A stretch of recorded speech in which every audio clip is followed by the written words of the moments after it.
বকেয়া ডিএ ইস্যুতে ফের সুপ্রিম কোর্টে দ্বারস্থ সংগ্রামী যৌথ মঞ্চ। রাজ্য সরকারি কর্মীদের বকেয়া ডিএ বা মহার্ঘ ভাতা আদায়ের দাবিতে এবার আদালত অবমাননার মামলা দায়ের করল সংগ্রামী যৌথ মঞ্চ। সংগঠনের অভিযোগ, সুপ্রিম কোর্টের নির্দেশ সত্ত্বেও এখনও বকেয়া ডিএ পরিশোধের ক্ষেত্রে কোনো কার্যকর পদক্ষেপ নেওয়া হয়নি।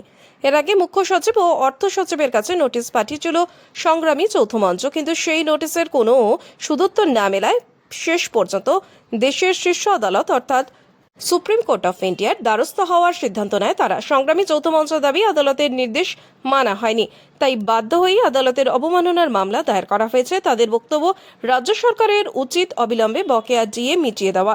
এদিকে এই পদক্ষেপে রাজ্য রাজনীতি এবং কর্মচারী মহলে নতুন করে চাঞ্চল্য ছড়িয়েছে। এখন দেখার সুপ্রিম কোর্ট এই মামলায় কী নির্দেশ দেয় এবং রাজ্য সরকার কী অবস্থান নেয়।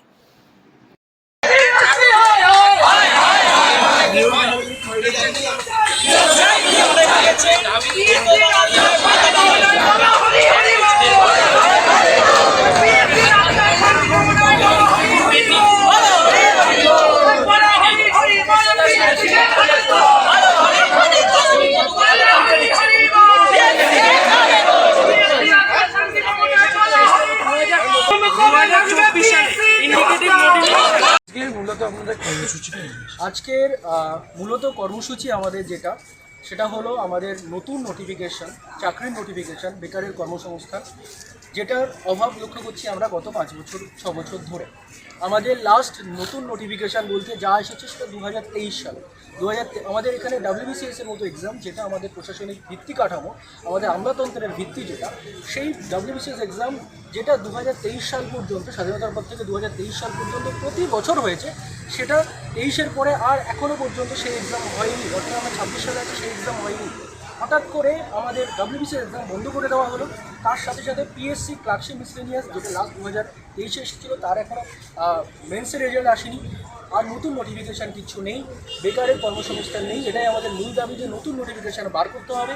ছেলেমেয়েদের পরীক্ষা বহুদিন হয় না, ছেলেমেয়েদের বয়স বেড়ে যাচ্ছে, তাদের রিল্যাক্সেশন দিতে হবে।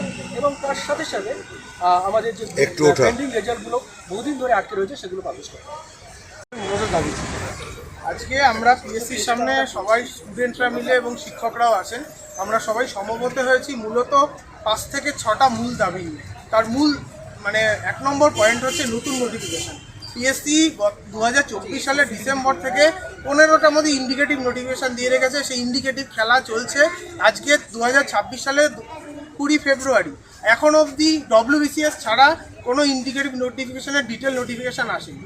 এবার একটা যদি শুধু WBCS বেরোয়, তাও WBCS 2024-এর নোটিফিকেশান 25-এ এসে বেরোচ্ছে, 25-এর নোটিফিকেশান নেই, 26-এর কোনো পাত্তা নেই। এবার যদি শুধু WBCS পরীক্ষা, যেখানে খুব জোর হয়তো 500 বা 600টা পোস্ট থাকে, সেই পরীক্ষার ভিত্তিতে যদি অন্যান্য সব পরীক্ষা এরকম আটকে রাখা হয় এবং সবাই তো WBCS পাওয়া সম্ভব নয়, তাহলে বাকি বেকার সমাজ যাবে কোথায়? আমাদের দাবি হচ্ছে যে কটা ইন্ডিকেটিভ আটকে আছে এবং নতুন যে নোটিফিকেশান পেন্ডিং হয়ে আছে, সেই সব নোটিফিকেশান প্রকাশ করা। এর পাশাপাশি PSC প্রত্যেকটা পরীক্ষা করতে মোটামুটি 4 বছর। আজকে এখনও অবধি আমি বলে দিচ্ছি, 2022 সালের WBCS গ্রুপ তার নোটিফিকেশান বেরিয়েছে 23শে ফেব্রুয়ারি 2022।